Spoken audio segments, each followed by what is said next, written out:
पीले दांत वाली बहू। रंजना कभी ब्रश नहीं करती थी।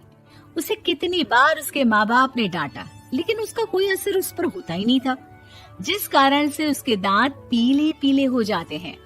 शादी के बाद अरे बहू, वैसे तो तुझ में कोई कमी नहीं है, पर तेरे दांत इतने पीले कैसे हैं बेटा? कैसे मतलब? कोई सर्जरी थोड़ी ना कराइए। वो तो क्या नाम, मैं ब्रश नहीं करती थी तो पीले हो गए। अब क्या करूं? आप कहें तो लाल करवा लूं या फिर काले? यार ये क्या है, क्यों माँ से लड़ रही हो? लड़ रही हूँ? अरे मैं लड़ रही हूँ या ये बोल रही है कि दांत पीले हैं, पीले। अरे तपस्या थोड़ी ना की है इन्हें पीले करने के लिए। बकायदा ब्रश नहीं किया है 20 साल तक, तब जाकर। छी, कैसी बात कर रही हो? ये उस वक्त तो पीले नहीं थे जब हम लोग तुम्हें देखने आए थे। अरे तब साफ करवा लिया होगा डेंटिस्ट के पास जाकर। अब देखो कैसे पीले पीले लग रहे हैं। रंजना सास की तरफ गुस्से से देखती है। फिर शुरू हो गई पीले पीले पीले। अरे पीले तो तब भी थे जब मेरे हाथ का रसगुल्ला उड़ा उड़ा कर खा रही थी और बोल रही थी, लड़की नहीं गुणों का खजाना दे रहे भाई साहब आप। खैर, अब वो लोग करते भी तो क्या करते, पीले दांत वाली बहू पल्ले पड़ी थी तो झेलना तो था ही। एक दिन कीर्तन में रंजना गाना गा रही थी। अरे कमला बहन, माँ का द्वार है, यहाँ तो सब शुद्ध होकर आते हैं, फिर अपनी बहू को ब्रश भी नहीं करवाती तुम। दूर से पीले पीले दांत भक्ति में बाधा उत्पन्न कर रहे हैं। अरे कोई 2 साल की बच्ची थोड़ी ना लेकर आई हूँ मैं बहू बनाकर। अच्छी खासी लड़की है, अरे कैसे करवाऊं ब्रश? ये तो उसे खुद करना चाहिए ना। अब माँ बाप तो इसके जैसे तैसे निपटा दिए, ये नहीं सोचा कि सास कैसे संभालेगी। सास बहू को लेकर घर आ जाती है, लेकिन सोच लेती है कि अब इसे लेकर कहीं नहीं जाएगी। अगले रोज बहू कहती है, अरे क्या हो गया, मंदिर नहीं जाना क्या? कीर्तन का वक्त हो रहा है। मेरी मधुर वाणी से कान्हा जी जागते हैं और सोते हैं। आप तो जानती है ना उनकी भक्ति में कितना मन लगता है मेरा।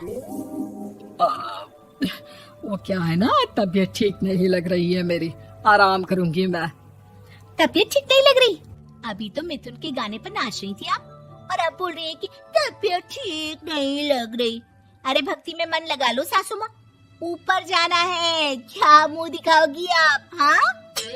सास को बहू की बात पर गुस्सा आ जाता है। मैं क्या मुंह दिखाऊंगी, इसकी चिंता तो ना कर, समझी?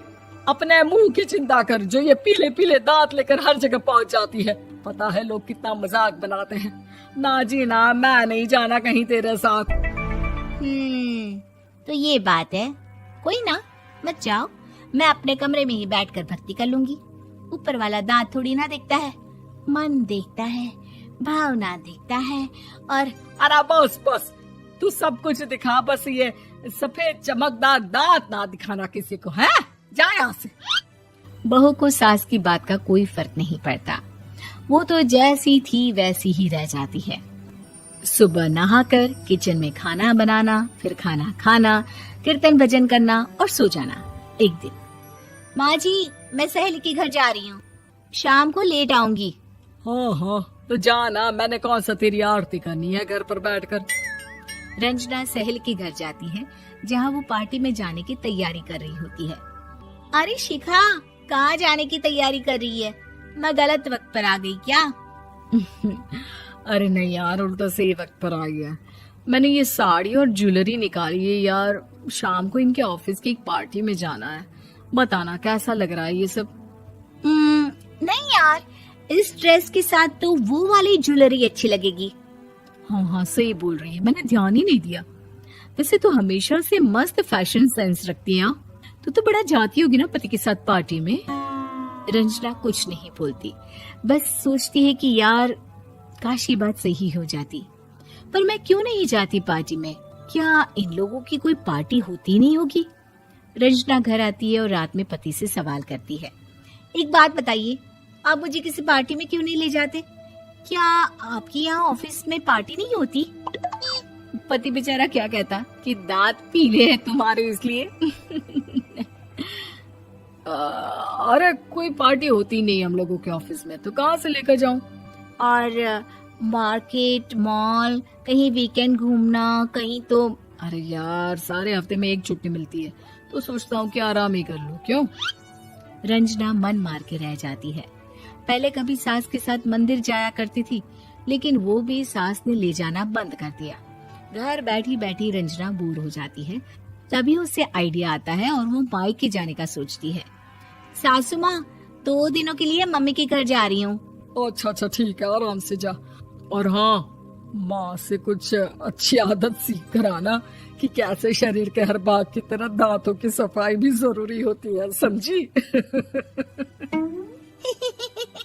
शुरू हो गई ना आप।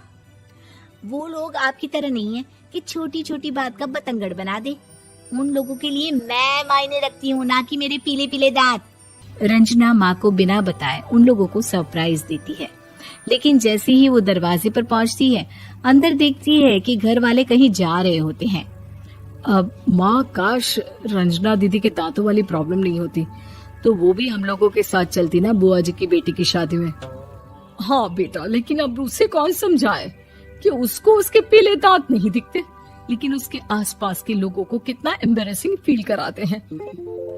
मुझे तो कितनी बार उसके स्कूल की टीचर ने शिकायत की कि उसके साथ कोई लड़की बैठना भी नहीं चाहती, और ना ही कॉलेज में कोई उससे बात करना चाहता था। लेकिन पता नहीं क्यों उसे ये बात समझ में ही नहीं आती।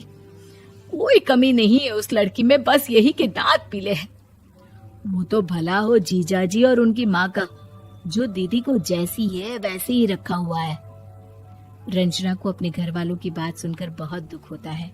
वो सोचती है कि वो क्या करे, लेकिन फिर वो सीधा डेंटिस्ट के पास जाती है, अपने दांत चमकाती है और कसम खाती है कि वो रोज ब्रश करेगी। अरे क्या हो गया? तुम तो 2 दिनों के लिए गई थी ना, पर कोई ना, अच्छा है, चलो आ गई तो। रंजना सास के सामने आकर खड़ी हो जाती है और पूरी स्माइल करती है, उसके चमकदार दांतों को दिखाती हुई। हैं? चले मंदिर। माँ, मुझे माफ कर दीजिए, मैंने आप लोगों को बहुत एम्बैरेसिंग फील करवाया। मैं आज से रोज ब्रश करूंगी।